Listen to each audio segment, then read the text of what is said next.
नमस्कार दोस्तों, स्वागत है अपने YouTube channel top trending GK में। दोस्तों, एसएससी 2023 के एग्ज़ाम में अभी मैंने सीजीएल के सीएचएसएल के जीके के जब पेपर दे के क्वेश्चंस का एनालिसिस किया कि कौन से टॉपिक से ज़्यादातर सवाल पूछे जा रहे हैं, तो इसमें एक जो क्वेश्चंस मेरे को बार बार देखने को मिल रहा था, इकोनॉमिक्स का एक सवाल था जो मनी सप्लाई से रिलेटेड था। M1, M2, M3, M4 या M0, जैसे कि आप देख सकते हो इस टाइप से काफ़ी सवाल पूछे गए थे मुद्रा आपूर्ति से रिलेटेड यहाँ पर। तो इस वीडियो में देखने वाले हैं मुद्रा आपूर्ति का पूरा कंसेप्ट है, और उससे जो बेसिक कंसेप्ट जानेंगे जहाँ से टीसीएस हैं आपके सीजीएल एग्ज़ाम या फिर एसएससी के जितने भी सीएचएसएल एमटीएस वगैरह एग्जाम में सवाल पूछती हैं, वो सारे क्वेश्चंस भी इंक्लूड रहेंगे। और अभी हाल फिलहाल एग्जाम से पूछे गए सवाल सहित पूरा कंसेप्ट अपन क्लियर करने वाले हैं, जो आने वाले आपके एसएससी किसी भी एग्जाम में, चाहे दिल्ली पुलिस का हो गया, एमटीएस का हो गया, सीजीएल सीएचएसएल का हो गया, सभी के लिए काफ़ी महत्वपूर्ण है। तो आपको वीडियो के अंत तक ज़रूर बने रहना है। तो यहाँ पर जो ये इकोनॉमिक का टॉपिक है मनी सप्लाई का, जिसमें 4 टाइप से मनी सप्लाई आपको देखने को मिलती हैं। 4 क्या, M0 5 हो जाता है। साथ ही साथ मनी मल्टीप्लायर के काफ़ी सवाल भी देखने को मिले हैं, तो उसका भी कंसेप्ट जान लेंगे। और प्रीवियस ईयर के जो भी सवाल इस टॉपिक से रिलेटेड पूछे गए हैं, वो सारा कुछ आपको देखने को मिलने वाला है। पीडीएफ फाइल के लिए आपको टेलीग्राम चैनल ज्वाइन करना है। ये समझने वाला टॉपिक है, तो आपको वीडियो तो देखना ही होगा, और टेलीग्राम चैनल पर ज्वाइन करके इसकी पीडीएफ फाइल आप डाउनलोड कर सकते हो, ताकि रिवाइज हो जाए, चीज़ें आसान हो जाएँ। सबसे पहले, जैसे कि नाम से स्पष्ट है, मनी सप्लाई का टॉपिक है, जिसमें M1, M2, M3, M4 type की आपकी मनी देखते हो। तो मनी सप्लाई में अब आप कमेंट करके बताइएगा, आप में से काफ़ी कैंडिडेट ऐसे होते हैं जो इकोनॉमिक्स को थोड़ी तवज्जो कम देते हैं, इकोनॉमिक्स कम पढ़ते हैं, बाकी सब्जेक्ट ज़्यादा पढ़ते हैं। अभी एसएससी वगैरह एग्जाम का मैं एनालिसिस देख रहा था, तो इकोनॉमिक्स से काफ़ी अच्छे खासे, जिसने कि आपको जियोग्राफी में, हिस्ट्री में सवाल देखने को मिलते हैं, 3 से 4 सवाल पर शिफ्ट में इकोनॉमिक्स से भी देखने को मिल रहे थे। और इकोनॉमिक के सवाल हैं, आप ऐसा नहीं कि बहुत बड़ी इकोनॉमिक्स से सवाल है, वो फिक्स टॉपिक से सवाल आते हैं। तो इकोनॉमिक्स में आप सवाल कैसे कवर कर सकते हो, प्रीवियस ईयर के जो भी इकोनॉमिक्स के क्वेश्चन है, अपनी जल्दी एक सीरीज आने वाली इकोनॉमिक्स की, प्रीवियस ईयर के लगभग 1000 के आसपास क्वेश्चन इकोनॉमिक्स के कवर करेंगे, जो उन्हीं में से बार बार रिपीट होते रहते हैं सवाल। कंसेप्ट यदि आपकी क्लियर हो जाता तो ईजिली वो सवाल आसान हो जाते हैं। तो दिल्ली पुलिस में भी आपको 5 से 6 सवाल इकोनॉमिक्स से देखने को मिल सकते हैं।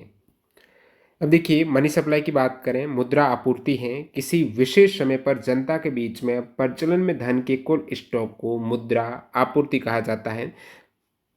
यानी जैसे कि अभी कोई फिक्स टाइम, अभी मैंने कह दिया कि अभी वर्तमान में जनता के पास, पब्लिक के पास टोटल कितनी करेंसी है, तो वो एक तरीके से मनी सप्लाई है। और इसमें सरकार या बैंकिंग सेवाओं के द्वारा रखा गया धन शामिल नहीं है। गवर्नमेंट के पास यदि कोई करेंसी पड़ी है, मुद्रा पड़ी है, मनी पड़ी है, वो इंक्लूड नहीं है मनी सप्लाई में। बैंकों के पास जो मनी पड़ी है वो इंक्लूड नहीं है, क्योंकि वे आपूर्ति करता है, मुद्रा को सप्लायर है। ठीक है, करेंसी सप्लायर है, मनी सप्लायर है वो, न कि मनी सप्लाई। मुद्रा आपूर्ति जो पब्लिक के पास जो धन है, कुल प्रचलन में टोटल स्टॉक है, वो मुद्रा आपूर्ति है। मुद्रा आपूर्ति के घटन रुपए जो जनता के पास होते हैं, न कि गवर्नमेंट के पास होते हैं। तो total stock of money in circulation among the public at a particular point of time है, एक विशेष समय में, पॉइंट ऑफ टाइम में जनता के पास जो मनी सर्कुलेट हो रही है, वही मुद्रा आपूर्ति है। अब देखिए, यहाँ पर जब M1, M2, M3, M4 का कंसेप्ट कहाँ से आया, इसको जाने उससे पहले मैं आपको बता दूं, अभी टेक्स्ट बुक आपके लिए रक्षाबंधन के सेल पर बेहतरीन डील लेकर आए हैं। जो कैंडिडेट अब तक मॉक टेस्ट सीरीज से नहीं जुड़े हैं, मॉक टेस्ट सीरीज, मॉक लगाना बहुत ज़्यादा इंपॉर्टेंट है आपकी स्टडी।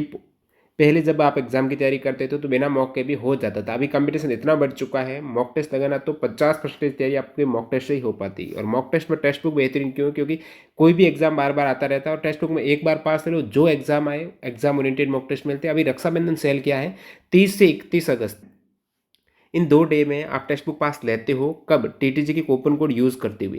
तो इस कूपन कोड की सहायता से आपको मिनिमम प्राइस में टेक्स्ट बुक पास प्रो मिल जाएगा 314 रुपये, जो कम, सबसे कम टेक्स्ट बुक पास की प्राइस आती है, मंथ में 1-2 बार आती है। और अभी 1 सितंबर से यही प्राइस आपको 599 में पास मिलने वाला, लगभग दोगुना होने वाला है। तो इस डील को आज ही ग्रैब कीजिएगा टीटीजी की कूपन कोड यूज़ करते हुए। वीडियो को लास्ट में और मैं आपको याद दिला दूंगा, ताकि वीडियो खत्म होने के बाद जो कैंडिडेट टेक्स्ट बुक पास नहीं लिया है, पास प्रो ज्वाइन कर लेना। पास प्रो में प्रीवियस ईयर के जो भी पेपर होते हैं वो मॉक फॉर्म में आप अटेम्प्ट कर सकते हो। और टेक्स्ट बुक तो है ही बेहतरीन, क्योंकि यहाँ पर एक पास में 700 प्लस एग्जाम्स के मॉक टेस्ट कवर होते हैं। दिल्ली पुलिस वगैरह सब कुछ एग्जाम हो गए, एक पास ले लो, जो भी एग्जाम है उनके मॉक टेस्ट लगेगा, और सभी लैंग्वेज में अवेलेबल है। एग्जाम ओरिएंटेड कंटेंट रहता है, तो 50% तैयारी मॉक टेस्ट से ही संभव हो पाती है। मॉक टेस्ट का एनालिसिस कीजिएगा, जहाँ पर गलतियाँ हो रही है उसमें सुधार कीजिएगा। लिंक डिस्क्रिप्शन बॉक्स में चेकआउट कर सकते हो टीटीजी के कूपन कोड के साथ में। अब देखिए, जो मनी सप्लाई का वर्गीकरण किया गया है, उसमें 4 प्रकार के आपको समुच्चय देखने को मिलेंगे, M1, M2, M3, M4। हालांकि रिजर्व वाला भी है, M0 भी है, जो कि ज़्यादातर रिजर्व बैंक को डिनोट करता है। आरबीआई के पास सेंट्रल बैंक की जो मनी है उसको M0 से डिनोट किया जाता है, वो भी देखेंगे। अब ये चलन में कब आया, ये सवाल ऑलरेडी पूछा गया है। जब मुद्रा आपूर्ति, इनके जो समुच्चय हैं M1 M2 M3 M4, इसका क्या मतलब हुआ कि गवर्नमेंट या फिर आरबीआई को कैसे पता चले कि वर्तमान में कितनी सप्लाई मार्केट में मुद्रा है। अलग अलग फॉर्मेट में ये जो माप है एक तरीके से, जो कि मनी सप्लाई की लिक्विडिटी का ये मेजरमेंट आप कह सकते हो। ये वर्गीकरण किया गया 1977 में। याद रखना है M1 M2 M3 M4 कब वर्गीकरण हुआ, 1977 में भारतीय रिजर्व बैंक के द्वारा पेश किया गया। अब 1977 से लेकर 1998 तक आरबीआई ने ये 4 प्रकार के माप देखने को मिले कि मुद्रा आपूर्ति है, पब्लिक के पास जो धन जा रहा है, या फिर आरबीआई के पास कितना धन जमा है, अदर बैंक के पास कितना जमा है, या फिर सेविंग अकाउंट जो रहते हैं पोस्ट ऑफिस के, उसमें धन कितना जमा है। तो कैसे आरबीआई को पता चले, गवर्नमेंट को कैसे पता चले मुद्रा आपूर्ति का, इसलिए ये माप रखे गए हैं M1 M2 M3 M4। और इसमें यहाँ पर शुरुआत में ये 4 मेजरमेंट थे 1977 से 1998 तक हैं, और बाद में यहाँ पर मेजरमेंट चेंज किया गया। इसमें क्या किया गया, अभी आपको मेजरमेंट कहीं कहीं NM0 NM2 NM, ये न्यू है, ठीक है, नए वाला है ये।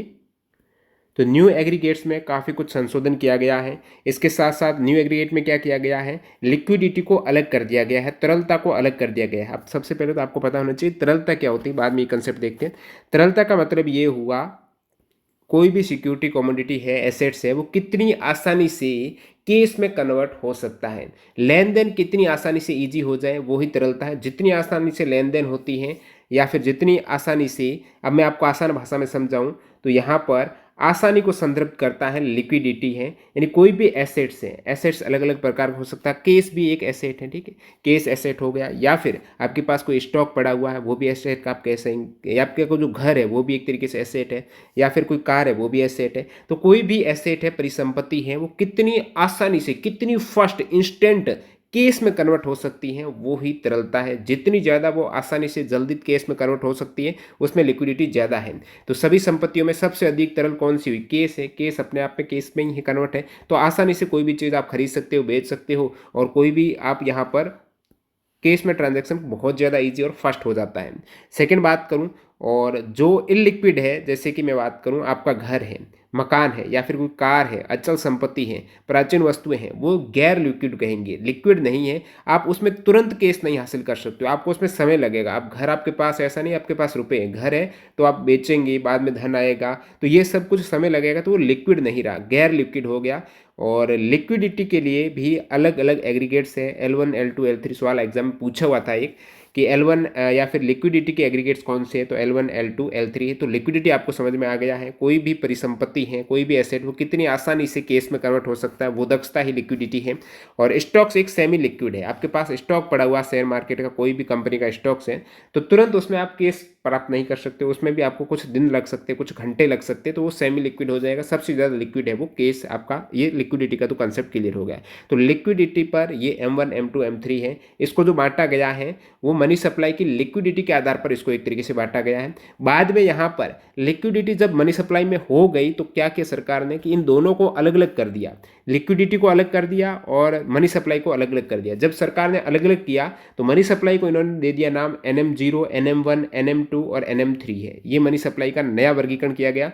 और पुराना था M0, पुराना था आपके M1 से लेकर M1 M4 तक पुराना था, और न्यू में NM0 NM1 NM2 NM3 add किए गए हैं, जो कि 1998 के बाद किए गए हैं, और लिक्विडिटी को अलग कर दिया गया है। और इन NM में न्यू जो मनी सप्लाई का ये एग्रीगेट्स हैं, इसमें और क्या किया गया, इसमें एक तो पोस्ट ऑफिस वाली जो भी इनकम थी, पोस्ट ऑफिस के जो सेविंग अकाउंट्स हैं, पोस्ट ऑफिस वाले, ये पहले में पुराने में ऐड था, नए में पोस्ट ऑफिस को हटाया गया। पोस्ट ऑफिस में जो जमा धन है वो बैंक्स को एक तरीके से रिमूव किया गया। और जो भारत के रेजिडेंट्स, नॉन रेजिडेंट इंडिया है, NRI है, उनकी जो मनी थी, उनका जो धन जमा रहता था वो पहले इंक्लूड था, उसको हटाया गया। साथ ही साथ यहाँ पर लिक्विडिटी को अलग किया गया है। तो न्यू में ये कुछ अलग देखने को मिला जो 1998 में हुआ है। बाकी मनी सप्लाई वाला 1977, ये याद रखिएगा जहाँ से एग्जाम में सवाल पूछे जाते हैं। तो लिक्विडिटी का कंसेप्ट क्लियर। अब डायरेक्टली आपको M0 M1 M2 M3 M4 बताता हूँ ताकि आपकी है क्या ये चीज़ें। अब M0 का मतलब है रिजर्व मनी। सवाल एग्जाम में पूछा जाता है रिजर्व मनी का कौन सा एग्रीगेट है, तो वो है दोस्तों M0। अब आपको ये भी पूछ ले हाई पावर्ड मनी को क्या कहा जाता है, तो M0 हाई पावर्ड है, यानी M0 यानी एक तरीके से रिजर्व बैंक ऑफ इंडिया की मनी है। आरबीआई के पास जमा धन है वो M0। आप एक तरीके से, तो कितना पावर है आरबीआई के पास, तो हाई पावर्ड मनी है M0। और सबसे बेस है M0 है, तो मॉनेटरी बेस कहेंगे, आधार कहेंगे मॉनेटरी का, तो मॉनेटरी बेस किसे कहा जाता है, M0 को कहा जाता है। तो ये बेस मनी कहा जाता है। M0 का फॉर्मूला याद रखना है आपको, करेंसी इन सर्कुलेशन। M0 में करेंसी इन सर्कुलेशन, सर्कुलेशन में करेंसी जो है एक तरीके से नकद करेंसी जो पब्लिक के पास में है, नकद करेंसी जो बैंक के पास में है, वो करेंसी इन सर्कुलेशन कहलाती है। जो केस पड़ा हुआ है आप जनता के पास, जो केस पड़ा हुआ है बैंक के पास, वो करेंसी इन सर्कुलेशन। तो M0 में पूरी करेंसी एक तरीके से नकद पूरा आ गया जो सर्कुलेशन में चल रहा है। साथ ही साथ आरबीआई के पास में जो जमा धन है, अब आरबीआई के पास एक तो बैंक का जमा धन होगा, जितने भी प्राइवेट बैंक है, पब्लिक सेक्टर की बैंक है, वो आरबीआई के पास कुछ न कुछ केस रेजो रेशियो में धन जमा रखती ही रखती है। तो bankers deposit with RBI, RBI के पास जो बैंकों का पड़ा हुआ धन है वो M0 में इंक्लूड है। और अदर डिपॉजिट्स विद आरबीआई, अब अदर डिपॉजिट विद आरबीआई है, ऐसा नहीं कि केवल और केवल बैंक ही आरबीआई के पास धन जमा रखते हैं, और भी आरबीआई के पास धन जमा रख सकते हैं। और कौन कौन, जैसे कि जो ओडी होता है, अदर डिपॉजिट जो आरबीआई में डिमांड डिपॉजिट रहता है, उसमें अर्ध सरकारी एजेंसियां रख सकती हैं, अंतर्राष्ट्रीय एजेंसियां रख सकती हैं। आरबीआई की पूर्व जो गवर्नर है वो भी आरबीआई में अपना अकाउंट रख सकते हैं, डिमांड डिपॉजिट रख सकते हैं। डिमांड डिपॉजिट का मतलब जो सेविंग अकाउंट में आपका धन है ना, वो एक तरीके से डिमांड डिपॉजिट है। जब भी आपकी आवश्यकता हो, जब भी डिमांड हो, आप तुरंत निकाल सकते हो, वो डिमांड डिपॉजिट जिसे शॉर्ट में डीडी कहा जाता है। तो M0 आपका क्लियर हो गया। जो भी करेंसी नकद करेंसी है पब्लिक के पास में है, करेंसी इन सर्कुलेशन है, या फिर नकद करेंसी जो बैंक के पास पड़ी हुई है, ज्यादातर पब्लिक के पास रहती है, नकद 95% नकद है वो पब्लिक के पास रहता है, बैंकों के पास नकद कम रहता है, 5% के आसपास रहता है। और इसके अलावा जो आरबीआई में बैंकों का धन जमा है, या फिर अदर डिपॉजिट जो आरबीआई का मैंने बता दिया है, अलग अलग विभिन्न गवर्नमेंट एजेंसीज हैं, या फिर विभिन्न प्रकार के अंतर्राष्ट्रीय एजेंसीज हैं, आरबीआई के पूर्व गवर्नर है जो आरबीआई में धन जमा रखते हैं। तो ये M0 में क्या क्या है आपको समझ में आ गया होगा। ज़्यादातर M0 एक तरीके से हाई पावर्ड मनी है। आरबीआई की जो एक तरीके से जो मनी है या फिर केस वाली मनी है वो M0 में इंक्लूड है। अब फर्स्ट आपके सामने आ रही है नैरो मनी। सवाल एग्जाम में पूछा जाता है नैरो मनी क्या है, आगे सवाल भी बताऊंगा। ये सभी कंसेप्ट क्लियर हो गए तो आप सवाल देखेंगे जो एसएससी वगैरह एग्जाम पूछे गए वो कितने ईजी तरीके से पूछे गए। नैरो मनी किसे कहा जाता है, M1 कहा जाता है। इसे नैरो मनी क्यों कहा जाता है, क्योंकि ये सबसे लिक्विड है, सबसे लिक्विड है, इसलिए इसे नैरो मनी कहा जाता है। इंस्टेंट इसे केस में कन्वर्ट किया जा सकता है, एक तरीके से ये केस ही है, इतना लिक्विड है कि आसानी से आप चीज़ों को खरीद सकते हो और कोई भी दिक्कत नहीं आने वाली है, तुरंत का तुरंत हो जाता है काम, इतनी दक्षता रखता है। नैरो मनी है तो बिल्कुल संकीर्ण है, ज़्यादा कोई झोल झाल नहीं है कि बैंकों में जाओ धन निकाल के आओ। और जैसे कि ब्रॉड में हो जाता है, आपका कोई एफडी पड़ा हुआ है, टाइम डिपॉजिट पड़ा हुआ है, तो उसमें टाइम लगता है धन निकालने में। और जो नैरो मनी है वो इंस्टेंट हो जाता है, तो बिल्कुल ज़्यादातर ये झोल झाल नहीं है, नैरो रूप से संकीर्ण रूप से ये काम हो रहा है, तुरंत हो रहा है काम, तो संकीर्ण हो गया, बहुत शॉर्टकट हो गया, नैरो मनी है। तो M1 है, इसे संकीर्ण मुद्रा कहा जाता है। और इसमें केवल 100% तरल जमा शामिल होता है, जिसे आप कभी भी निकाल सकते हो अपनी ज़रूरत पर, तो वो इतना वो लिक्विड है, तो सबसे ज़्यादा तरल है वो M1 होता है। M1 की तरलता बहुत ज़्यादा है, इसलिए इसे नैरो मनी कहा जाता है। तो M1 में तरलता ज़्यादा क्यों है, क्योंकि एक तो यहाँ पर नकद है, पब्लिक के पास जो करेंसी नकद पड़ी हुई है वो इसमें इंक्लूड है। पब्लिक के पास बात कर रहा हूँ, आपने M0 में आरबीआई के पास भी, सॉरी, जो बैंक के पास भी नकद थी वो भी इंक्लूड थी।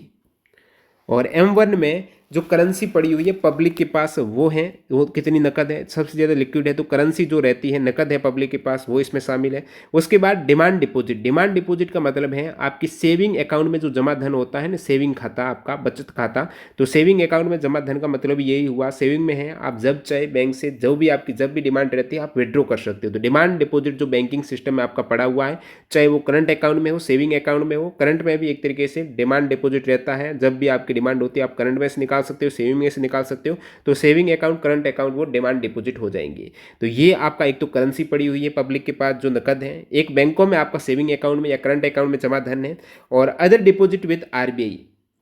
तो आरबीआई के पास जो अदर डिपॉजिट आते हैं एक तरीके से ये भी डिमांड डिपॉजिट ही आरबीआई में। तो एक तो ये बैंकिंग सिस्टम है, जितने भी कमर्शियल बैंक, प्राइवेट बैंक हैं, जो भी गवर्नमेंट बैंक है, पब्लिक सेक्टर की बैंक है, उसके सेविंग और करंट अकाउंट में जमा धन, और आरबीआई के सेविंग और करंट अकाउंट में जमा धन, ये हो गया आपका पूरा के पूरा एक तरीके से। इसमें कोई फिक्स्ड डिपॉजिट इंक्लूड नहीं है, इसमें केवल और केवल आपका सेविंग या करंट अकाउंट जो डिमांड डिपॉजिट है उसका धन और जो करेंसी पड़ी हुई है पब्लिक में वो वाला इंक्लूड है। अदर डिपॉजिट आरबीआई आप समझ गए होंगे, एक तो बैंकर्स डिपॉजिट आरबीआई में होता है, बैंकों का जो जमा धन आरबीआई में होता है वो, और यहाँ पर M1 में बैंकों का जमा धन नहीं है इंक्लूड, M1 में अदर्स डिपॉजिट है। अदर डिपॉजिट का मतलब आपको बता दिया है कि जो अर्ध सरकारी एजेंसी है, अंतर्राष्ट्रीय एजेंसी है, आरबीआई की पूर्व गवर्नर का जो डिमांड डिपॉजिट रखा हुआ है आरबीआई में वो वाला। तो यहाँ पर एक शॉर्ट में आपको फॉर्मूला पूछें तो ये M1 का फॉर्मूला हो जाएगा C+DD+OD। आगे एक सवाल भी है लास्ट में वो बताऊंगा। M1 का फॉर्मूला C+DD+OD का मतलब क्या हुआ? C का मतलब ये हुआ यहाँ पर जो पब्लिक के पास उपलब्ध नकद मुद्रा है, करेंसी है, जो केस के फॉर्म में है, पब्लिक के पास केस में जो मुद्रा है, करेंसी, केस करेंसी है सी, जो पब्लिक के पास है। और डीडी है डिमांड डिपॉजिट है, जो बैंकों में पड़ी हुई है, पब्लिक की डिमांड डिपॉजिट। ओडी का मतलब है अदर डिपॉजिट जो आरबीआई में पड़ी हुई है, आरबीआई में जो अदर डिपॉजिट है, जो डिमांड डिपॉजिट है, तो वो ओडी। तो ये M1 का फॉर्मूला आपके क्लियर हो गया है। तो M1 में जनता के पास मौजूद मुद्रा और आरबीआई सहित बैंकिंग क्षेत्र में गैर ब्याज वाली जमा राशि शामिल है, यानी यहाँ पर केवल डिमांड डिपॉजिट है और जो फिक्स डिपॉजिट है, रिकरिंग डिपॉजिट है, उसमें ब्याज मिलता है, वो वाली नहीं है। केवल गैर ब्याज वाली जमा राशि जो पड़ी है कभी भी आप उसे निकाल सकते हो। तो M1 में जनता के पास मौजूद जो मुद्रा है, पब्लिक के पास मौजूद जो करेंसी है वो वाली, और आरबीआई सहित बैंकों में जो उनके डिमांड डिपॉजिट में पड़ी मुद्रा वो इंक्लूड है। तो M1 कितना नैरो हुआ आप समझ गए हैं, केवल और केवल तरल है, इसमें लिक्विडिटी सबसे ज़्यादा है। M2 में क्या होता है, M1 तो है ही है, M1 तो पूरा का पूरा है ही है M2 में। तो M1 क्या है आप समझ गए होंगे, जो आपके पास जनता के पास नकद पड़ा हुआ है, जो जनता का बैंकों में जमा धन पड़ा हुआ है, उसमें आरबीआई के भी बैंकों में जो जनता का नहीं तो अलग अलग अदर जो विभिन्न एजेंसी उनका जमा धन वो इंक्लूड रहता है M1 में।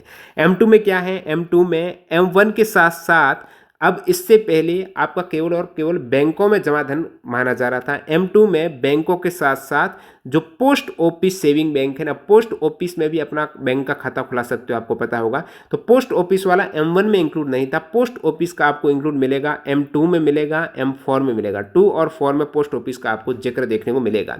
तो पोस्ट ऑफिस की जिसमें आपका सेविंग डिपॉजिट है, पोस्ट ऑफिस में बचत खाता, सेविंग अकाउंट, फिक्स्ड डिपॉजिट और आवर्ती जो डिपॉजिट है वो अलग होते हैं, और सेविंग डिपॉजिट या फिर आप कहेंगे पोस्ट ऑफिस में जो डिमांड डिपॉजिट आपका पड़ा हुआ है ना, वो वाला M2 में इंक्लूड कर दिया। M1 तो था ही था, और पोस्ट ऑफिस का भी डिमांड डिपॉजिट इंक्लूड कर दिया। ध्यान रखना है यहाँ पर M2 में केवल डिमांड डिपॉजिट इंक्लूड किया है, मतलब आपका जो बचत खाता वाला धन है वो इंक्लूड किया है।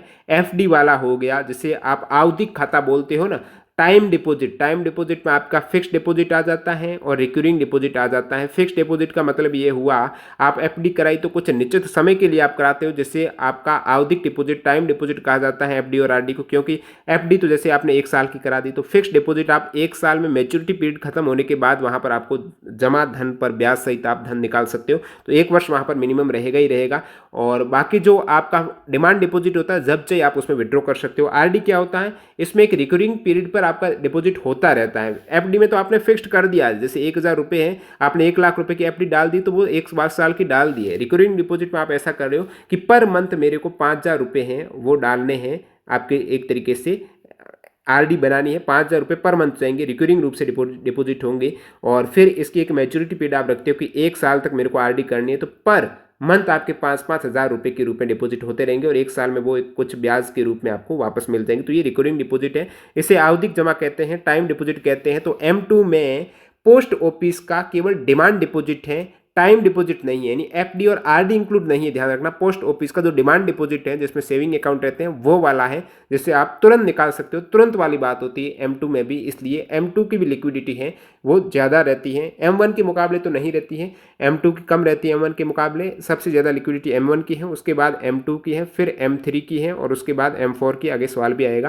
क्योंकि M1 में एक तरीके से डिमांड डिपॉजिट ही होता है, तुरंत हो जाता है, और M2 में थोड़ा आपको पोस्ट ऑफिस की बैंकों को इंक्लूड किया तो थोड़ा उसमें टफ काम हो जाता है। तो डाकघर बचत खातों का आकार नगण्य है, इसलिए M2 में सभी जमा तरल नहीं होते हैं, क्योंकि यहाँ पर डाकघर का बचत खाता भी है। M2 और M4 डाकघर बचत खातों का आकार कम है, यानी आप ज़्यादा डाकघर ब्रांचेज नहीं मिलेंगे। M2 और M4 जिसमें डाकघर बचत बैंक जमा शामिल है, हालांकि अब इसका बहुत व्यापक रूप से उपयोग नहीं होता है। तो M2 और M4 में आपको ध्यान रखना, आपको डाकघर बचत बैंक का जिक्र मिलेगा उल्लेख मिलेगा और बाकी यहाँ पर व्यापक रूप से उपयोग अभी नहीं लिया जाता है M4 को। अब ब्रॉड मनी यहाँ पर क्यों कहा गया है? ब्रॉड मनी में सब कुछ आ जाता है। M3 को कहा जाता है ब्रॉड मनी। एग्जाम में सवाल आता है ब्रॉड मनी किसे कहा जाता है? M3 को कहा जाता है ब्रॉड मनी। M1 को कहा जाता है नैरो वाला आपका मनी। तो ब्रॉड मनी क्यों है? क्योंकि M3 में M1 तो है ही है, M1 तो है ही है M3 में। अब आपने देखा M2 में क्या था? M2 में M1 तो था ही था, साथ साथ आपने इंक्लूड कर दिया था पोस्ट ऑफिस बैंक का केवल और केवल डिमांड डिपॉजिट। और ब्रॉड मनी M3 में M1 तो है ही है, M1 तो है ही है। M1 में क्या आ जाता है? आपकी जो भी जनता के पास करेंसी पड़ी हुई है, जनता के पास केस पड़ा हुआ है और बैंकों में जनता का जो डिमांड डिपॉजिट के रूप में केस पड़ा हुआ है, केस तो नहीं, डिमांड डिपॉजिट के रूप में जो सेविंग अकाउंट में या फिर करंट अकाउंट में उनका जो डिमांड डिपॉजिट है, यहाँ पर एफडी और आरडी इंक्लूड नहीं है, और वो वाला प्लस जो अदर्स आपका आरबीआई डिपॉजिट है वो इंक्लूड था M1 में। और अब इसके साथ M3 में क्या इंक्लूड कर दिया आपने? टाइम डिपॉजिट इंक्लूड कर दिया। यानी M3 में सब कुछ आ गया, टाइम डिपॉजिट आ गया, लेकिन M3 में ध्यान रखना पोस्ट ऑफिस वाला नहीं है। M3 में पोस्ट ऑफिस का केवल और केवल M2 और M4 में ही आपको उल्लेख देखने को मिलेगा। M3 में पोस्ट ऑफिस फिलहाल नहीं है, M1 में भी नहीं था। तो M1 प्लस आपने टाइम डिपॉजिट ले लिया। M1 में सब कुछ डिपॉजिट था ही था आपके, लेकिन टाइम डिपॉजिट नहीं था। यानी टाइम डिपॉजिट का मतलब आवधिक जमा आपका नहीं था। मतलब मैंने बता दिया कि उसमें एफडी और आरडी नहीं थे। और M3 में ब्रॉड हो गया क्योंकि इसमें तरल जमा के साथ साथ आपको आवधिक जमा इंक्लूड कर दिया गया है, तो ये ब्रॉड हो गया है। तो इसकी लिक्विडिटी कम हो गई, क्योंकि जो एफडी आप निकालेंगे ना तुरंत केस में कन्वर्ट नहीं कर सकते। एक फिक्स्ड मैच्योरिटी पीरियड 1 साल हो गया, 6 मंथ हो गया, उसके बाद ही आप उसमें केस में कन्वर्ट कर पाएंगे, तो ये ब्रॉड नहीं रहेगा। तो ये आपको समझ में आ रहा है। मुद्रा आपूर्ति के लिए उपयोग किया जाने वाला सबसे आम उपाय है, तो मुद्रा आपूर्ति के लिए तो M3 है। बैंकिंग टर्म में मनी सप्लाई का मतलब M3 माना जाता है। बैंकिंग टर्म में ज़्यादातर आपको पूछ ले मनी सप्लाई यानी M3 है। M3 है वो व्यापक रूप से उपयोग होता है, इसलिए ब्रॉड है, यानी सब कुछ इसमें कवर हो जाता है। तो मुद्रा आपूर्ति के लिए उपयोग किया जाने वाला सबसे आम उपाय M3 ध्यान रखना है। और बाकी टाइम डिपॉजिट का मतलब फिक्स्ड डिपॉजिट और उसमें रिक्यूरिंग डिपॉजिट इंक्लूड है। अब देख लेते हैं लास्ट में M4 क्या है। M4 में दोस्तों M3 तो आ गया, M3 यानी ब्रॉड आ गया, पूरा सब कुछ आ गया, लेकिन आप ध्यान रखना है M3 में मैंने जो पोस्ट ऑफिस है ना, डाकघर वाले सेविंग खाते इंक्लूड नहीं किए थे। M4 में सब कुछ इंक्लूड हो गया। अब आप कहेंगे तो M4 में अंतर क्या है M2 से? तो दोस्तों M2 में आपको पता होगा टाइम डिपॉजिट आपने इंक्लूड नहीं किया था। M2 में केवल और केवल M1 किया था और उसके साथ पोस्ट ऑफिस का आपने डिमांड डिपॉजिट इंक्लूड किया था जो सेविंग और करंट अकाउंट में है। और M1 में आप यदि यहाँ पर ऐड कर देते हो M3 में पोस्ट ऑफिस का पूरा खाता, पोस्ट ऑफिस की जिसमें आपकी फिक्स्ड डिपॉजिट इंक्लूड है, एफडी इंक्लूड है, आरडी इंक्लूड है, पोस्ट ऑफिस की डिमांड डिपॉजिट इंक्लूड है, वो सब कुछ खाते आपके आगे हैं। M3 प्लस पोस्ट ऑफिस के सारे खाते वो M4 में आ जाएंगे। ध्यान रखना M4 में पोस्ट ऑफिस में जो नेशनल सेविंग सर्टिफिकेट है ना वो इंक्लूड नहीं रहता है। M4 में नेशनल सेविंग सर्टिफिकेट शामिल नहीं रहता है, तो ये एक्सक्लूड किया गया है national saving certificate. National saving certificate का क्या मतलब होता है? ये एक तरीके से फिक्स्ड डिपॉजिट एफडी की तरह ही होता है, NSC है। और इसमें क्या होता है, ये राष्ट्रीय बचत प्रमाण पत्र है। आपने जैसे 1 लाख का NSC करा दिया है, यानी नेशनल सेविंग सर्टिफिकेट दे दिया 1 लाख का, तो इसमें क्या होता है, एक तो मिनिमम नेशनल सेविंग सर्टिफिकेट में 100 रुपये न्यूनतम आपको चाहिए हैं यदि आपके NSC लेना है, और इसमें अच्छा खासा ब्याज मिल जाता है। और NSC केवल पोस्ट ऑफिस से ही लिया जाता है, पोस्ट ऑफिस से ही आपको डिपॉजिट लेते हो। तो NSC में न्यूनतम 5 वर्ष तो आपको डिपॉजिट रखने पड़ेंगे, 100 रुपये मिनिमम, और अनलिमिटेड कितने भी आप धन वहाँ पर NSC का ले सकते हो, सर्टिफिकेट है। और इसमें 5 वर्ष का लॉक इन पीरियड रहेगा, अच्छा खासा ब्याज मिल जाता है 7.5 से 8% के मध्य। तो NSC इसमें इंक्लूड नहीं है, M4 में NSC इंक्लूड नहीं है। NSC है डाकघर का एक तरीके से फिक्स डिपॉजिट अलग से रहता है, स्कीम रहती है जो मैच्योरिटी पर ही उसमें निकाल सकते हो, परिपक्व होने से पहले आप किसी भी हालत में वहाँ पर नहीं विड्रॉ कर सकते हो। तो M4 में M3 तो है ही है, साथ ही साथ आपका पूरा कुछ सेविंग अकाउंट जो आता है पोस्ट ऑफिस का जो बचत बैंक है उसका जो आपका डिमांड डिपॉजिट और टाइम डिपॉजिट सब कुछ इंक्लूड कर दिया M3 में, तो M4 बन गया। तो ये सारा कंसेप्ट आपके M0 से लेकर M4 तक क्लियर हो जाना चाहिए। एक बार ब्रीफली आपको बता देता हूँ। और यहाँ पर आपको तरलता की बात करें तो M4 में लिक्विडिटी सबसे अधिक रहती है, क्योंकि M4 का ब्रीफली की बात करें तो M4 में जो जितना भी पब्लिक के पास केस है वो आता है। उसके साथ साथ आपके बैंक्स में जो डिमांड डिपॉजिट पड़ा हुआ है, डिमांड का डिपॉजिट का मतलब आपके सेविंग अकाउंट में धन जमा और करंट अकाउंट में धन जमा, यानी जब चाहे उसमें आप निकाल सकते हो, वो आता है। और अदर आरबीआई डिपॉजिट आता है। अदर आरबीआई डिपॉजिट का मतलब आरबीआई में जो बैंक खाते पड़े हुए हैं, जैसे पूर्व गवर्नर का हो गया और अंतर्राष्ट्रीय कोई एजेंसी है आरबीआई में धन जमा कराती है, वो वाला हो गया। तो अदर डिपॉजिट आरबीआई में, अदर डिपॉजिट आरबीआई में दोस्तों जितने भी कमर्शियल बैंक हैं ना हमारे जो भारत सरकार में, जैसे कि पब्लिक सेक्टर की बैंक और प्राइवेट बैंक, वो यदि आरबीआई में जमा धन करती है ना, वो M0 में आता है। M1 में बैंकर्स का डिपॉजिट आरबीआई का नहीं आता है, अदर डिपॉजिट आरबीआई वाले आते हैं, ये ध्यान रखना। M1 में तो M1 का हो गया। M2 में क्या होता है, M1 तो आता ही आता है पूरा का पूरा, और साथ ही साथ M2 में आपने देखा जो पोस्ट ऑफिस की सेविंग अकाउंट है, पोस्ट ऑफिस के जो खाते हैं उसमें केवल और केवल डिमांड डिपॉजिट है ना, सेविंग खातों वाला, वो वाला इंक्लूड रहता है, टाइम डिपॉजिट नहीं रहता है M2 में। M3 ब्रॉड मनी है, M1 नैरो मनी है, एक तरीके से सबसे ज़्यादा लिक्विड है। M3 ब्रॉड क्यों है, इसमें सब कुछ आ जाता है, यानी M3 में M1 तो आता ही आता है और साथ साथ इसमें टाइम डिपॉजिट आ जाता है। ध्यान रखना M3 में पोस्ट ऑफिस अभी तक नहीं आया है, तो M1 आता है और टाइम डिपॉजिट सब कुछ आ जाता है M3 में।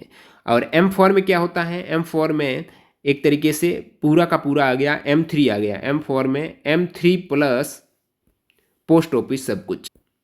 M4 में M3 और पोस्ट ऑफिस का सारा खाता, यानी टाइम डिपॉजिट पोस्ट ऑफिस का इंक्लूड हुआ है M4 में। M2 में टाइम डिपॉजिट इंक्लूड नहीं था। ये सब कुछ क्लियर हो गया। और सबसे ज़्यादा लिक्विड कौन सा रहेगा, तो ये क्रम से है। M1 सबसे ज़्यादा तरल है, केस में आसानी से कन्वर्ट होगा। M2 उसके बाद, M3 और सबसे हार्ड है M4 है, तरलता सबसे कम है। तो यहाँ पर मुद्रा आपूर्ति डेटा में केंद्रीय बैंक के पास मुद्रा को M0 है, रिजर्व बैंक के पास जो भी करेंसी है वो आपने M0 देखी थी। M0 में क्या था, सब कुछ करेंसी केस है, केस जो जनता के पास है, केस जो बैंक के पास है, वो वाला था इंक्लूड। और साथ ही साथ आरबीआई के पास जो धन जमा है, चाहे बैंक्स का हो गया चाहे अदर्स हो गया, वो सब कुछ इंक्लूड था। और M1 और M3 घटक हैं वो वाणिज्यिक बैंक से रिलेटेड है। कमर्शियल बैंक है वो M1 और M3 को बताएंगे, और M0 है रिजर्व बैंक बताएगा, केंद्रीय बैंक बताएगा। M0 में मनी सप्लाई केंद्रीय बैंक का उल्लेख है। M1 और M3 में जितने भी कमर्शियल बैंक है उसका उल्लेख देखने को मिला। M2 और M4 में इसमें डाकघर वाले जमा आपको देखने को मिले थे विशेषकर। तो ये सब कुछ क्लियर हो गया। अब देखते हैं सवाल, जैसे आपको पूछ लें, ये सारे सवाल पूछे हुए हैं। भारत में मुद्रा आपूर्ति के 4 माप हैं, M1, M2, M3, M4। मुद्रा आपूर्ति का सबसे मोस्ट लिक्विड कौन सा, तो मैंने बताया सबसे ज़्यादा लिक्विड है M1 है, तरलता सबसे अधिक है, जब भी चाहे उसमें आप केस में कन्वर्ट कर सकते हो। अगला सवाल जो सीडीएस में पूछा गया है 4 सितंबर 2022 को, भारतीय मौद्रिक प्रणाली में मुद्रा आपूर्ति का किस रूप को सबसे व्यापक रूप माना जाता है, तो ब्रॉड मनी कैसे कहा जाता है। M3 को ब्रॉड मनी, M1 को नैरो मनी कहा जाता है। तो ब्रॉड रूप है, M3 में सब कुछ आ जाता है। ध्यान रखना M3 में सेविंग अकाउंट नहीं आते हैं। कौन से सेविंग अकाउंट, सॉरी बार बार सेविंग बोल रहा हूँ, पोस्ट ऑफिस के जो सेविंग बैंक्स हैं, पोस्ट ऑफिस सेविंग बैंक्स, वो इंक्लूड नहीं है, बाकी सब कुछ इंक्लूड है। टाइम डिपॉजिट सारे इंक्लूड है, M1 का पूरा इंक्लूड है, और डिमांड डिपॉजिट तो है ही है। तो एक तरीके से ब्रॉड मनी है M3। नेक्स्ट यहाँ पर निम्नलिखित में से मुद्रा आपूर्ति का कौन सा उपाय सबसे कम तरल है, सबसे कम तरल है MTS 2022 में पूछा है, तो M4 सबसे कम लिक्विड है। ठीक है, M4 है, सबसे कम है, लिक्विड है, सबसे ज़्यादा M1 है। नेक्स्ट आपके भारत में उपयोग की जाने वाली मुद्रा आपूर्ति के 4 अवधारणाओं में डाकघर बचत किस में शामिल है, तो डाकघर का मैंने बता दिया M2 और M4। मुद्रा आपूर्ति के किस माप को मौद्रिक आधार कहा जाता है, मौद्रिक आधार है, बेस मॉनेटरी है, M0 है जो कि RBI है या फिर हाई पावर्ड मनी है। M3 और M4 है, इसे क्या कहा जाता है, अब M3 को आप ब्रॉड मनी कहते हो, M4 को भी कह सकते हो, नैरो मनी है। M1 और M2 काफ़ी बार विशेषकर M1 को नैरो कहा जाता है, M3 को ब्रॉड कहा जाता है। अब संयुक्त रूप से दे दें तो M3 और M4 ब्रॉड है, M1 M2 नैरो है। नेक्स्ट यहाँ पर निम्नलिखित में से किस उपाय से अर्थव्यवस्था में मुद्रा आपूर्ति में वृद्धि होती है। अब मुद्रा आपूर्ति है, मनी सप्लाई में वृद्धि है, निम्नलिखित में से कौन से उपाय से होती है। यूपीसी प्रीलिम्स 2012 में आया है। तो मुद्रा आपूर्ति का मतलब है जनता के पास कैसे केस पहुंचे, जनता के पास एक निश्चित समय पॉइंट ऑफ टाइम में जो केस रहता है, जो वो होती है मनी सप्लाई। ऑप्शन देखिएगा, केंद्रीय बैंक के द्वारा जनता से सरकारी सुरक्षा की खरीद। जो केंद्रीय बैंक है यानी आरबीआई है, यदि वो गवर्नमेंट बॉन्ड्स है, गवर्नमेंट सिक्योरिटी है, उसको बाई करती है, तो आरबीआई कोई भी सिक्योरिटी बाई करने के बदले क्या देती है, धन देती है, मनी देती है। तो मनी देगी, जब गवर्नमेंट आरबीआई बाई करेगी जनता से सरकारी सुरक्षा, तो वो क्या जनता को धन देगी, जनता को करेंसी देगी, उस केस में मुद्रा आपूर्ति बढ़ेगी, बिल्कुल बढ़ेगी, ये करेक्ट है। जनता द्वारा वाणिज्यिक बैंक के द्वारा मुद्रा जमा करना, यदि पब्लिक है, आरबीआई पब्लिक है, वो एसबीआई में चली गई, आईसीआईसीआई में चली गई, जो भी कमर्शियल बैंक है, उसमें यदि धन जमा करा दिया तो सप्लाई बढ़ेगी कैसी, जमा धन पर नहीं होती है। जो मनी सप्लाई होती है वो जनता के पास जो करेंसी है वो वाली आपकी होगी। तो यदि जनता ने वाणिज्यिक बैंक में जमा धन करा दिया तो वहाँ पर मुद्रा सप्लाई बढ़ेगी नहीं, तो ये गलत है। केंद्रीय बैंक से सरकार द्वारा उधार लेना, अब केंद्रीय बैंक से, अब गवर्नमेंट यदि केंद्रीय बैंक से उधार लेगी तो जनता को बांटेगी, तो वो एक तरीके से पैसा आ रहा है तो वहाँ पर मनी सप्लाई बढ़ रही है। केंद्रीय बैंक द्वारा जनता को सरकारी प्रतिभूतियां बेचेगी, अब जनता केंद्रीय बैंक सरकारी प्रतिभूतियां बेचेगी तो मनी वो केंद्रीय बैंक के पास चली जाएगी, तो वो बढ़ेगी नहीं पब्लिक के पास, तो ये गलत हो गया। 1 और 3 करेक्ट है इजीली, यदि आपके कंसेप्ट के तो हो गया होगा। नेक्स्ट, मुद्रा आपूर्ति के संबंध में निम्नलिखित कथनों पर विचार कीजिए। तो ये स्टेटमेंट है, रिजर्व बैंक वर्तमान में मुद्रा आपूर्ति की M1 अवधारणाओं के संदर्भ में धन की आपूर्ति का अनुमान प्रदान करती है। M1 तरलता की उच्चतम डिग्री का प्रतिनिधित्व करता है। M2, M3, M4 है तरलता के संदर्भ में अवरोही क्रम में इसका अनुसरण करते हैं। बिल्कुल, सबसे ज़्यादा लिक्विड M1 है, उसके बाद M2, M3, M4 है। और रिजर्व बैंक है, RBI है, वर्तमान में मुद्रा आपूर्ति की M1 अवधारणाओं के संदर्भ में धन की आपूर्ति का अनुमान प्रदान करता है। बिल्कुल करता है, M1, M2 सारे में करता है, तो M1 में भी करता है, तो ये दोनों ही सही है। नेक्स्ट, यहाँ पर धन की आपूर्ति समान रहती है जब पैसे की मांग में वृद्धि होती है। ये यूपीसी प्रीलिम्स में आ चुका है। धन की supply of money remaining the same when there is an increase in demand for money, अब जनता को मनी चाहिए लेकिन सप्लाई सेम हो रही है, ठीक है, सप्लाई आपके वही सेम पहले हो रही थी उतनी हो रही है, लेकिन डिमांड बढ़ गया है, जनता को मुद्रा का डिमांड बढ़ गया है, जनता को चाहिए ज़्यादा से ज़्यादा पैसे, लेकिन सप्लाई वही सेम हो रही जो पहले हो रही थी। उस केस में क्या होगा, उस केस में ब्याज दरें हैं वो बढ़ जाएगी। ब्याज दरें बढ़ने का मतलब ये हुआ कि जनता है, अब जनता को, जैसे जनता बैंक में गई, आप बैंक में गए और पहले ब्याज दरें कम थी तो आप कम, जब रेट ऑफ इंटरेस्ट कम लग रहा था ब्याज, तो आसानी से आप क्या ले रहे थे, आप वहाँ पर लैंड कर रहे थे, उधार ले रहे थे। जब ब्याज रेट ऑफ इंटरेस्ट बढ़ गई, ब्याज दर बढ़ गई, तो अब आपकी हिचकिचाहट रहेगी कि ब्याज दर ज़्यादा है तो मैं उधार कम लूँ, तो वहाँ पर एक तरीके से आपकी सप्लाई सेम हो रही है, डिमांड को कम करने के लिए ब्याज दर बढ़ा देगी, तो ब्याज दर बढ़ेगी तो जनता है बैंकों से धन कम लेगी उधार, सो वहाँ पर कम सप्लाई में भी काम हो जाएगा, तो ब्याज दर में वृद्धि करने से ये काम आसान हो जाएगा। नेक्स्ट, यहाँ पर मुद्रा आपूर्ति की किस माप को मौद्रिक आधार है, मॉनेटरी बेस मैंने बता दिया, M0 हाई पावर्ड मनी जिसे कहा जाता है, जो RBI के पास जमा धन है। नेक्स्ट, यहाँ पर money multiplier can be expressed as, अब मनी मल्टीप्लायर का क्या कंसेप्ट है वो जाने उससे पहले अभी हाल ही CHSL और CGL एग्जाम में सवाल पूछे गए वो देख लेते हैं। मुद्रा की पूर्ति के उपाय अर्थात M1, M2, M3 और M4 इस क्रम में क्या दर्शाते हैं, तो तरलता का घटता क्रम है, सबसे अधिक M1 है, M2 है, सबसे अधिक तरल M1 है, उसके सबसे कम M4 है, तो ये घटता क्रम हो गया ना, तो 3 करेक्ट है। अगला सवाल, निम्न में से कौन सा कथन सत्य है, स्टेटमेंट देखो, उच्च ब्याज दरों पर लोगों का तरलता अधिमान बढ़ेगा। उच्च ब्याज दर है, जब रेट ऑफ इंटरेस्ट बढ़ गई तो तरलता कैसे बढ़ेगी, गलत कथन हो गया। रेट ऑफ इंटरेस्ट है, ब्याज दर बढ़ेगी तो लोगों के पास धन कम आएगा ना, ब्याज दर बढ़ेगी तो लोग जब बैंकों में जाएंगे धन लेने के लिए, ज़्यादा ब्याज दर होगी तो वो थोड़ी ही लेंगे, उनको कम ब्याज दर होगी, तो जैसे कि पहले आपको अभी 5% इंटरेस्ट रेट पर मिल रहा धन, और यदि इसको 10% कर दिया तो लोग थोड़े ही जाएंगे बैंकों में धन लेने, तो उच्च ब्याज दर का मतलब तरलता कम होगी ना कि बढ़ेगी। कम ब्याज दरों पर मुद्रा की अव्यवहार्य मांग अधिक होगी, बिल्कुल, यदि रेट ऑफ इंटरेस्ट कम कर दी तो लोग हैं वो बिल्कुल आसानी से वहाँ पर धन उधार ले लेंगे, तो मुद्रा की मांग वहाँ पर अधिक हो जाएगी, यानी ब्याज दर कम हुई तो लोग मांग ज़्यादा करने लग जाएंगे ना, ब्याज दर कम है तो आसानी से सब कुछ हर कोई जाएगा बैंक, ताकि कम ब्याज दर पर उनको धन उधार मिल जाए। उच्च ब्याज दरों पर सेम व्यवहार मांग अधिक होगी, ब्याज दर अधिक है, रेट ऑफ इंटरेस्ट अधिक है, जब बैंक रेट अधिक है, आपको ब्याज दर बढ़ा दी है तो आप थोड़ी मांग करने जाएंगे वहाँ पर, ब्याज दर बढ़ेगी तो मांग कम हो जाएगी। कम ब्याज दरों पर लोगों को तरलता अधिमान कम होगा, ब्याज दर कम है तो तरलता अधिमान बढ़ेगा ना कि कम होगा, ब्याज दर कम है तो लिक्विडिटी बढ़ेगी ना, लोग ज़्यादा धन लेके आएंगे बैंक से, ज़्यादा रुपए लेके आएंगे तो वहाँ पर लिक्विडिटी तरलता बढ़ जाएगी, ज़्यादा तब करेंसी लोगों के पास आएगी तो तरलता तो बढ़ गई। तो यहाँ पर कम ब्याज दरों पर मुद्रा की अव्यवहार्य मांग अधिक होती है, ये वाला स्टेटमेंट करेक्ट है। कम ब्याज दर है तो वहाँ पर लिक्विडिटी है वो बढ़ेगी, कम नहीं होगी, और वहाँ पर डिमांड भी जनता की बढ़ेगी। अगला सवाल, निम्नलिखित में से कौन सा कथन सत्य है, तो स्टेटमेंट देखिए, मुद्रा की पूर्ति एक स्टॉक अवधारणा है, मुद्रा की पूर्ति है यानी जो मनी सप्लाई है वो स्टॉक अवधारणा, बिल्कुल स्टॉक अवधारणा है, जो जनता के पास स्टॉक है वो ही तो मुद्रा है, आपूर्ति है, मनी सप्लाई है, जनता के पास जो स्टॉक रखी हुई मुद्रा है वो मनी सप्लाई है, करेक्ट है। मुद्रा की पूर्ति के M3 माप में जनता के पास मौजूद करेंसी और सिक्के शामिल नहीं है, तो ये गलत है। M3 माप में सब कुछ आ जाता है, जनता के पास जो करेंसी है वो तो इंक्लूड है ही है, क्योंकि M3 में M1 तो आ ही जाता है ना, M1 का मतलब जनता के पास जो जितनी भी केस है वो वाला इंक्लूड है, तो ये तो गलत हो गया, जनता के पास इंक्लूड है ये वाला, तो केवल ए करेक्ट है। अगला सवाल देखते हैं, अर्थव्यवस्था में मुद्रास्फीति से निपटने के लिए रिजर्व बैंक द्वारा कौन से उपाय किए जाने की सबसे अधिक संभावना होती है? तो मुद्रास्फीति का मतलब ये हो गया, महंगाई बढ़ गई, अपनी करेंसी की वैल्यू कम हो गई है। पहले जो चीज़ 10 रुपये में मिल रही थी वो वही सेम चीज़ अभी 20 रुपये की मिल रही है। तो करेंसी की वैल्यू कम हो जाना या फिर महंगाई बढ़ जाना एक तरीके से मुद्रास्फीति को दर्शाता है। जब मुद्रास्फीति है वो ज़्यादा हो जाती है, महंगाई बढ़ जाती है, तो यहाँ पर गवर्नमेंट क्या कर सकती है? रेपो दर में बढ़ोतरी कर सकती है, मुद्रा की पूर्ति में बढ़ोतरी, नकद आरक्षित अनुपात में कमी। तो जब इसका एक अलग से वीडियो आएगा तो ये पूरा कंसेप्ट आपको क्लियर हो जाएगा। रेपो रेट का क्या मतलब होता है कि जो भी कमर्शियल बैंक है, जैसे कि एसबीआई हो गई, आईसीआईसीआई हो गई, जितने भी पब्लिक सेक्टर और प्राइवेट सेक्टर की बैंक है, वो आरबीआई से यदि धन उधार लेती हैं, आरबीआई उनको उधार धन देती है, उस केस में आरबीआई जिस परसेंटेज ऑफ इंटरेस्ट रेट से, जिस ब्याज दर पर वो धन उधार देती है, वो रेट है रेपो रेट है।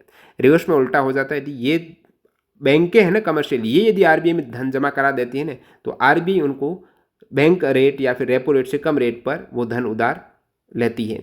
तो रेपो रेट में है, अदर जितने भी बैंक है वो आरबीआई से धन उधार लेती है, जिस दर पर आरबीआई देती है वो आपके रेपो रेट है। जब रेपो रेट में बढ़ा दिया, रेपो रेट बढ़ा दी, तो रेपो रेट बढ़ाने का क्या मतलब हो गया कि जो अब कमर्शियल बैंक है ना, वो भी ब्याज दर बढ़ा देगी। रेपो रेट बढ़ी तो कमर्शियल बैंक जनता के लिए ब्याज दर बढ़ा देगी, क्योंकि यहाँ पर जो भी बैंक है उनको आरबीआई से ज़्यादा रेट पर रुपए मिल रहा है, ज़्यादा रेट पर धन मिल रहा है उधार, तो ब्याज दर बढ़ा दी। तो ब्याज दर बढ़ाने से क्या होगा? जनता के पास रुपए नहीं होंगे। ब्याज दर बढ़ गई तो जनता है बैंक पे जाएगी, तो ज़्यादा ब्याज दर है तो रुपए थोड़ी लेगी, तो जनता के पास रुपए की अपने आप कमी हो गई। या फिर ब्याज दर बढ़ी तो जनता ने सोचा कि अपना धन मैं बैंक में ही जमा करा दूँ, तो जनता के पास रुपए नहीं रही, लोन नहीं ले सकते हैं क्योंकि रेट ज़्यादा है ब्याज की, तो लोन नहीं लेंगे, जनता के पास रुपए नहीं, तो जब जनता के पास पैसे नहीं हो तो चीज़ें खरीदेंगे थोड़ी। जब चीज़ें नहीं खरीदेंगे तो डिमांड में कमी होने से अपने आप महंगाई कम हो जाएगी। डिमांड कम हो गई चीज़ों की, जब लोग कोई खरीद ही नहीं रहे, बाजार में मार्केट में चीज़ें पड़ी हुई है और लोग नहीं खरीद रहे, तो उनकी रेट को कम करनी पड़ेगी, ऑफर निकालेंगे, उस केस में मुद्रास्फीति कम होगी। जब रेपो दर में आप बढ़ोतरी करेंगे, मुद्रा की पूर्ति में बढ़ोतरी,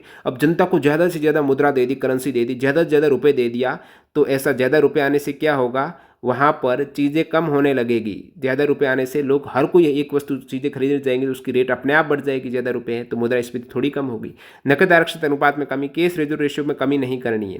केस रेजो रेशियो में कमी होगी तो अब केस रेजो रेशियो है, जो भी कमर्शियल बैंक होती है ना, जितने भी बैंक हैं, एक fixed percentage of money RBI में जमा करती है। जैसे कि आपने 100 रुपये दिए बैंक में जमा किए, वो 100 के 100 उस बैंक में नहीं रहने वाला, एक कुछ फिक्स्ड परसेंटेज जैसे कि 4% है वो आरबीआई में जमा कर देगी बैंक। तो ये यदि आपने केस रेजो रेशियो बढ़ा दिया, उस केस में आपका जमा धन है या फिर बैंकों के पास जो जमा धन है, वो जमा धन वो आरबीआई में ज़्यादा हो जाएगा। आरबीआई में उन बैंकों के पास कम रहेगा और आरबीआई में वो जमा ज़्यादा करेंगे। तो जब बैंकों के पास जमा धन कम रहेगा तो जनता को क्या देगी?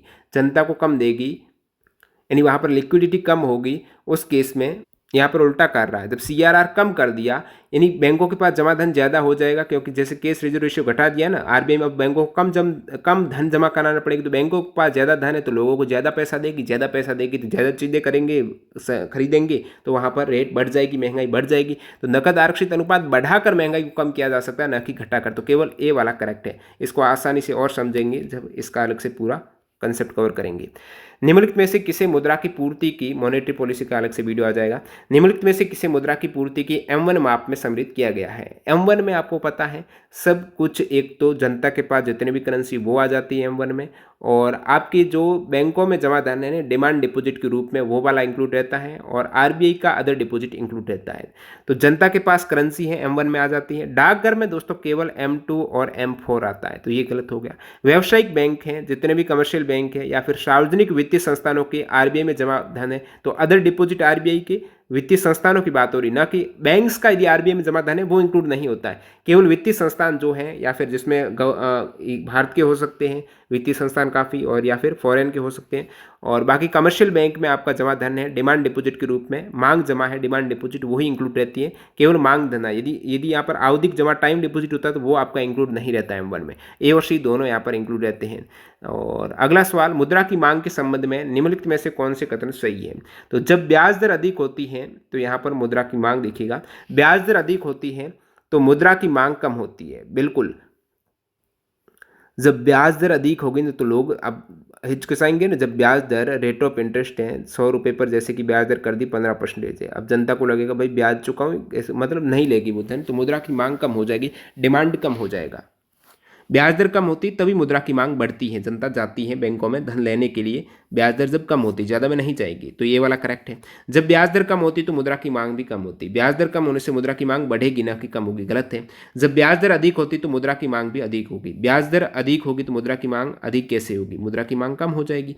जब ब्याज दर कम होती तो मुद्रा की मांग अधिक होगी, बिल्कुल ब्याज दर कम होने पर मुद्रा की मांग अधिक होगी, ब्याज दर कम है तो आप मुद्रा लेने जाएंगे, जब ब्याज दर अधिक है तो मुद्रा लेने नहीं जाएंगे। तो 1 और 4 दोनों करेक्ट है उस केस में मनी सप्लाई में। मुद्रा की पूर्ति के इन मापों में से किसे समस्त मौद्रिक संसाधन कहा जाता है, मैंने कहा ब्रॉड मनी है, समस्त आ जाता है तो M3 को समस्त कहा जाता है, M4 को नहीं, M3 को कहा जाता है ब्रॉड मनी, समस्त है। नेक्स्ट है यहाँ पर सूची 1 और सूची 2 को अब मिलान करना है, सब कुछ आपकी फॉर्मूले बेस्ड यहाँ पर पूछ लिया है। अब देखिए M1 का फॉर्मूला क्या होता है। M1 में मैंने बताया सारी करेंसी आ जाती है, जो पब्लिक के पास जो भी करेंसी केस पड़ा हुआ वो आ जाता है, और पब्लिक की बैंकों में जो डिमांड डिपॉजिट पड़ा हुआ वो आ जाता है, बैंकों में जमा धन है। और क्या आता है, others deposit in RBI. RBI में जो अदर डिपॉजिट है, अदर का मतलब ये हुआ कि जितने भी कमर्शियल बैंक का डिपॉजिट वो उसमें शामिल नहीं है, जो भी वाणिज्यिक बैंक है ना, जो भी आज जैसे एसबीआई है, आईसीसी है, एचडीएफसी है, जितने भी वाणिज्यिक बैंक आती हैं, शेड्यूल्ड बैंक आती हैं, वो यदि आरबीआई में जमा कराती है ना धन, वो M0 में आ जाता है। तो ओडी है अदर डिपॉजिट जो आरबीआई में होते हैं। अदर का मतलब मैंने आपको बता दिया, जो भी इंस्टीट्यूट आरबीआई में धन जमा कराती है, या फिर पूर्व गवर्नर का यदि आरबीआई में खाता है धन जमा किया हुआ वो वाला है। अदर कोई फॉरेन इंस्टीट्यूट का धन जमा है वो वाला। तो अदर डिपॉजिट आरबीआई में वो भी अदर डिमांड डिपॉजिट आ जाएंगे। तो इसमें सारा कुछ डिमांड डिपॉजिट है, अदर आरबीआई में डिमांड डिपॉजिट, या फिर बैंकों में डिमांड डिपॉजिट, या फिर केस पड़ा हुआ पब्लिक के पास, तो वो M1 हो गया, तो 1B है। क्लियर हो गया। M2 में क्या आ जाएगा, M2 में M1 तो आएगा ही आएगा, साथ साथ उसमें पोस्ट ऑफिस का आएगा। तो M2 में M1 का तो आएगा ही आएगा, पोस्ट ऑफिस सेविंग बैंक का डिमांड डिपॉजिट आएगा। क्या आएगा, post office saving bank demand deposit आएगा, उसमें TD नहीं आएगा, TD आएगा M4 में। यहां पर देख सकते हो M4 में आएगा, ये गलत है, M3 के साथ हो रहा है, एक सेकेंड। TD ये वाला M4 है, M4 में M3 और जो टाइम डिपॉजिट है पोस्ट ऑफिस में टाइम डिपॉजिट है वो वाला आ जाता है M4। पोस्ट ऑफिस में सारा कुछ है, टाइम का नहीं है, डिमांड डिपॉजिट भी है, टाइम डिपॉजिट है, वो M4 आ जाएगा, यानी 4 का C हो गया। और 3 का क्या हो जाएगा, M3 में M1 आ रहा है, और क्या आ रहा है, सब कुछ ब्रॉड है ना M3, तो टाइम डिपॉजिट भी इंक्लूड है, M1 का पूरा इंक्लूड है और टाइम डिपॉजिट इंक्लूड है। तो ये इस टाइप से यदि आपका कंसेप्ट क्लियर है तो कोई दिक्कत नहीं है। और नेक्स्ट देखते हैं यहाँ पर मनी मल्टीप्लायर का कंसेप्ट भी आपको क्लियर कर देते हैं। Money multiplier can be expressed as CGL 2022 में आ चुका 5 दिसंबर को। मनी मल्टीप्लायर का मतलब मुद्रा गुणक है। मुद्रा गुणक कैसे निकालते हैं, तो 1/, रिजर्व रेशियो में भारत में जैसे केस रिजर्व रेशियो तो 1/CRR कर सकते हो। और रिजर्व रेशियो जैसे परसेंटेज में आपको दे रखा है कि आपको एक ग्रुप D में सवाल पूछा गया था 2018 में, यदि रिजर्व रेशियो 15% है तो उसका मनी मल्टीप्लायर कितना है। केस रिजर्व रेशियो 15% है तो मनी मल्टीप्लायर निकालेगा, तो आप निकालेंगे 1/15 गुणा 100 कर देंगे, ठीक है। या फिर 15% को हटाना, 15/100 के 100 अपने आप ऊपर आ गया, तो 100/15 है, इसका मनी मल्टीप्लायर हो गया। या फिर केस रेजो रेशियो 10 है तो मनी मल्टीप्लायर कितना हो गया, आप कहेंगे 10 हो गया। 10 मनी मल्टीप्लायर का मतलब क्या हुआ, यदि मनी मल्टीप्लायर 10 गुना है, इसका मतलब ये हुआ कि यदि आरबीआई ने 1,000 रुपये के नोट जारी किए, कितने, 1,000 करेंसी जारी की, तो 1,000 करेंसी जारी की तो वो अपने आप ऑटोमेटिकली 10,000 हो गई। जब करेंसी सर्कुलेट हुई तो वो 10,000 के रूप में सर्कुलेट हो गई। ऐसा क्यों होता है, तो इसमें थोड़ा एक अलग कंसेप्ट लगता है। जैसे आरबीआई ने 1,000 रुपये दिए, 1,000 रुपये सर्कुलेट किए हैं आपके मार्केट में, उस केस में क्या होगा, 1,000 रुपये जब बैंकों के पास जाएगा, जैसे शुरुआत में 1,000 रुपये बैंकों के पास आए तो बैंक क्या होती है, कुछ रिजर्व रेशियो रखती है। डायरेक्टली 1,000 रुपये है वो लोन नहीं दे सकती है, कुछ परसेंटेज रखती है, जैसे कि 10% है वो 20% मान लेते हैं कि केस रिजर्व रेशियो वगैरह रख लेती है, वो रखना पड़ेगा उनको। जैसे 20%, 10% आसान है, 10% उसने रख दिए तो उस केस में वो लोन कितना रुपये दे सकती है, तो 1,000 में से 10 यानी 100 रुपये रख दिए हैं तो 900 रुपये वो लोन दे सकती है।